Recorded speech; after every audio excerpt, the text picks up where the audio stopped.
Well, how are we doing on this Thursday evening in the green room of all places?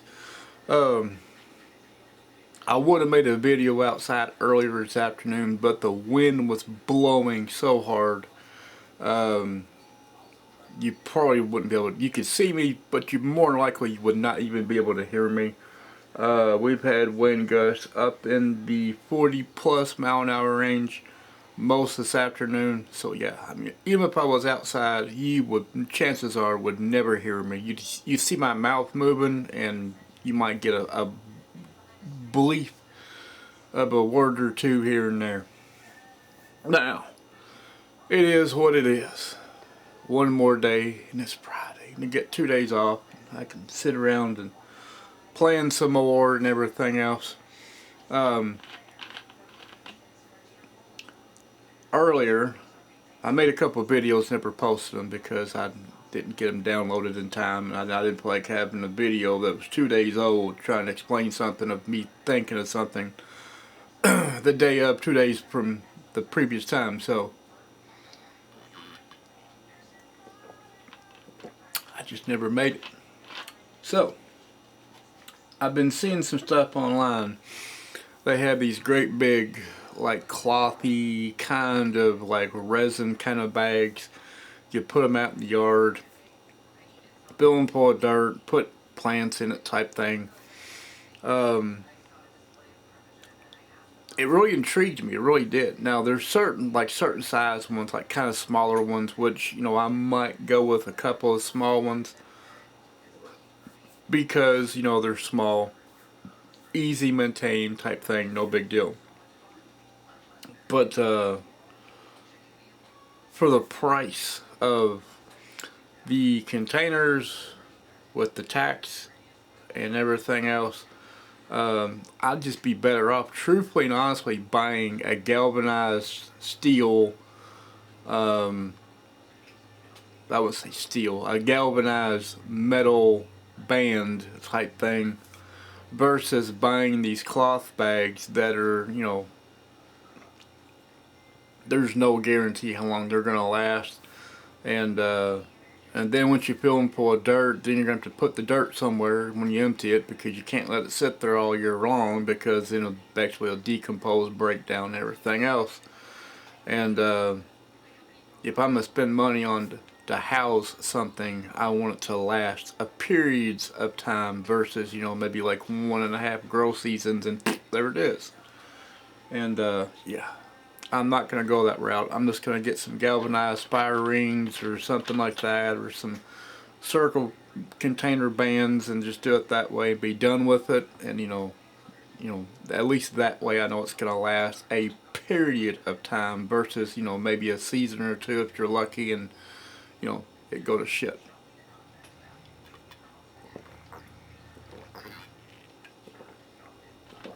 But buddy of mine down in Texas, I won't say what part of Texas, but he's down in Texas. He's southern Texas.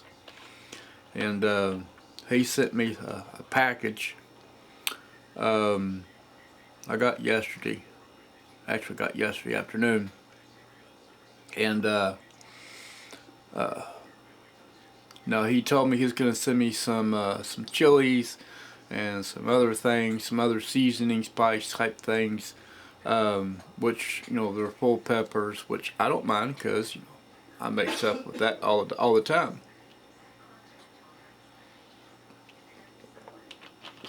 But there's one he sent me. I wasn't for sure exactly. I mean, I know it smelled good, but I wasn't for sure exactly how I was going to use it and everything else. Well, I ground all 3 packs that he sent me. Now this is a half-gallon jar. That's what's, out of 3 packs, ground up to a fine form. This is what he gave me. Well, this is what I got from what he gave me. And let me get this nice and leveled out somewhat. So I have about a cup, a single cup, by the measurement of the jar. And the jar goes up to 6, 7, goes up to 7 cups. So I need to get me enough to make up to the 7 cup mark. And man, I tell you what, this stuff is great. I've been sitting here off and on past 8.5, taking big whiffs of it. I'm just like, I'm not, because I've sat here and I've sat here. I kept smelling it. It has this really good smoky smell. You can smell the other peppers. It is kind of strong to me. It gets you about right in here, but oh, it's so worth it. And I've sat here most of this afternoon trying to figure out what this smell right here, being everything ground up, what it reminds me of. And I finally figured it out. Now Lay's has it, and there's a certain brand of pork rinds. I can't remember the name of pork rinds that does it. But between the pork rinds and the Lay's potato chips, it's called Texas Style Sweet Heat Barbecue. And that is what this smells like. And it's wonderful. I mean, it is just so wonderful. So what I did was, I sent him a message, good old Jason. I sent him a message and I said, I'm going to need a ton of this stuff. And I told him, I said, you know, since all the peppers, technically they're from Mexico, they're imported into Texas, and they sell them down there amongst the southern part of Texas. I guess they sell it all over Texas. I don't know. I haven't seen nothing like this up in my area as of yet. There is a Mexican type cantina kind of store over the other side of town. It was there a couple of years ago. I'm not for sure if it's still there now. If it is, I'm gonna go there to see if they have anything similar to what he sent me. And if they do, then I'll just buy some stuff and I'll grind it up to the powder form like this. But I also told him, I said, not only am I going to need a lot more of this kind of stuff here, because this is going to go crazy, especially what I've done with it. It's going to go crazy on that some of the stuff when I take it to market and everything else. But I told him, I said, since you sent it to me, and of course even though I ground it up and everything, mixed everything together, I said, I want you to pick me out a name for this in Spanish.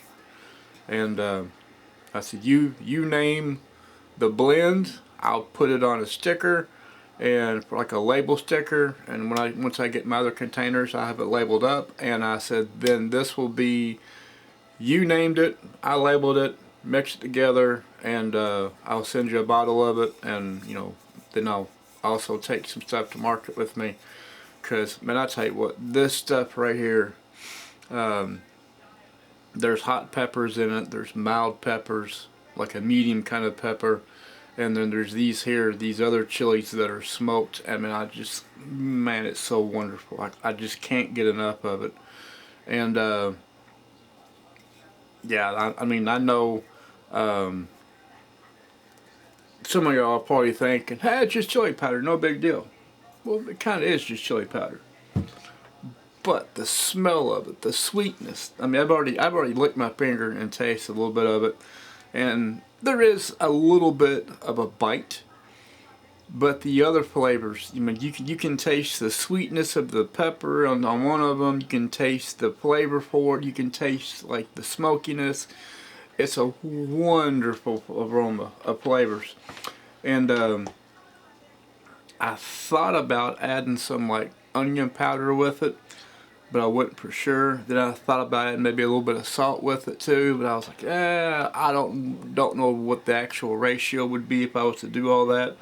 So I might just get some of that off to the side and like experiment ratio proportion from like a little bit of salt and maybe some onion powder mixed with it to give it like a more of a, I don't know, something other than just chili powder form. But man, it's great the way it is. I just need more of it. A lot more of it.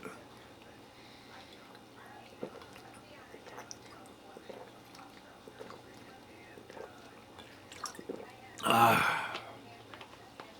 been burning fluids up like crazy. I've probably already drank probably about a gallon of fluid today. I don't know what it is other than my diabetes making me drink so much, but I've been drinking so much I feel like I float the Titanic and then some. I just took a sip and I was like, oh look, I gotta get some more.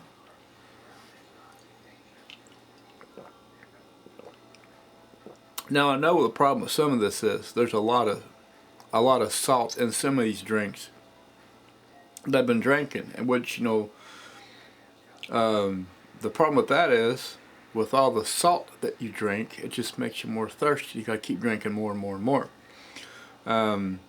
This is the first bottle of crap, I guess you could say, that I've had in probably 3 days ish. So maybe 4. So I've been drinking Yankee tea and water for the past 3 to 4 days, and this is like the first actual, well, not the first, this is the first actual big bottle of crap that I've had in a while. So, it is what it is. Everybody's allowed a good cheat day every once in a while. Which, my cheat day just ended, but it's worth it. And yes, I did shave. Somebody sat there this afternoon, they're like, I can't believe you shaved. Wow, it hurt my ass every so often. I just gotta do certain things. And so I made a joke with somebody the other day. I said I'd make a bad Amish person. They said, why is that? I said, because I get these wild hairs up my ass every so often. I just cut my beard off. I don't give a shit. I just cut it off. And Amish religion is, once you're married, you gotta keep the beard bombing on and everything else. And there's other shit to it other than just being married, but I'd be like, I'd have a big old beard, and one day I'd be like, you know what, screw it, going, and then they'd be like, oh my god, you cut your beard off. I'd be like, yeah, whatever, so you don't like it, sue me. But I'm kind of glad I'm not Amish, because if I was Amish, well, for one, I wouldn't have a video camera unless I was breaking all the rules like some of them do. But it is what it is. I made a little bit of apple butter. I got it bottled, canned, water bath, sitting on the counter wrapped up in a big old towel.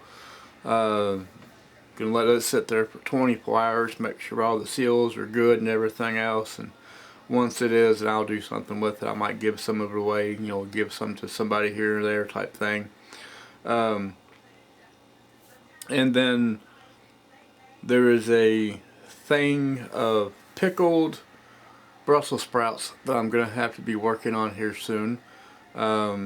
And then, other than pickled Brussels sprouts, I'm going to be doing, well, one of the people that I went to school with, she asked, well, she really didn't ask me. I sent her a list, and I said, if there's anything that you want, let me know, and I'll make it for you. And so she's wanting a thing of lemon blueberry bread, and I think it's a banana bread. I can't remember which one it is. Banana blueberry or something like that. I can't remember. So sometime this weekend I get to go get some bananas, so that way I can fix my specialty bread for her. And her oldest son is basically, I don't want to say he's in the complete homestead form, but he's wanting to grow a bunch of things to offset the difference of like buying food, and find ways to I guess stretch your food limits and expand them to where you could do so much more other than just growing certain things, canning it, and there it is. So of course I understand, because I do that almost all the time every year. So that's gonna be at least one thing that I can help him with somewhat, and there's other things he can do as well besides just like vegetables and stuff like that. You can mix all kinds of fruits and everything else as well.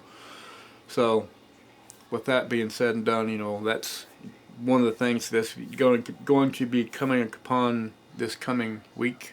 Not this week, but next week. And then on top of it, on the 20th I have to have surgery. So I'm not going to be on any from the 20th, and probably from the 20th till the end of the month you probably will not see me at all. Just let you know. And then March, when March rolls around, all hell's going to break loose. Because that's when I'm getting more and more items for the house, and I'm getting things for the garden area, and I'm getting containers, and we're going to be going out and retrieving compost and a bunch of other stuff, and getting all the scrap metal loaded up in the yard and getting it all taken off and hauled off. And yeah, March is going to be one of those months that basically we're going to do a lot of cleanup, a lot of fix up, and a lot of put up. And probably middle of March-ish, so to say, is when the onions and the scallions and a few other of the family form of them get set out, put out, you name it, to grow. But and then on top of it, there's going to be a few other things that that will be taking place that's not going to be on the normal level chart of being planned, so to say. So, and then on top of it, I got when the state of Kentucky sends me my registration paper, there's going to be $50 going to that, so that way I can get my my renewal of my processor's license for the state of Kentucky. I think the 15th or the 20th, I can't remember which day it is, but in March is when the state fishing license resets for the year. So then I get to redo my fishing license, and then on top of that, the bees should be coming somewhere between middle of March and 1st of April or mid-April. I'll find out more about that. No, March is a crunch month. I mean, it really is. And because last year we were picking morels, a little bit of them, in the first week and a half of April, and then we went back about the third week of April, and they were just out like crazy. Usually morels are picked within the first couple weeks of April, but since we've had these weird weather patterns and everything's been screwed up because of bipolar Mother Nature, yeah, you just get them when you get them. There's no set really certain times. But yeah, March is going to be a great month, and we're going to be getting a lot of stuff moved around, cut up, set up, put up, trashed up, you name it. It's going to be taking place, and yeah, I just can't wait. So, but until then, I'm basically, I've kind of jaw jammed enough and talked enough and everything else. So I'm just gonna shut up and let y'all get back to y'all's Thursday evening. I'm gonna go in here and start dinner, probably pick some tater tots and some fish and stuff. So yeah, y'all just have a great night. I'll catch y'all again here soon, hopefully. And keep your nose dry and your powder clean. Everything should be okay. Should be.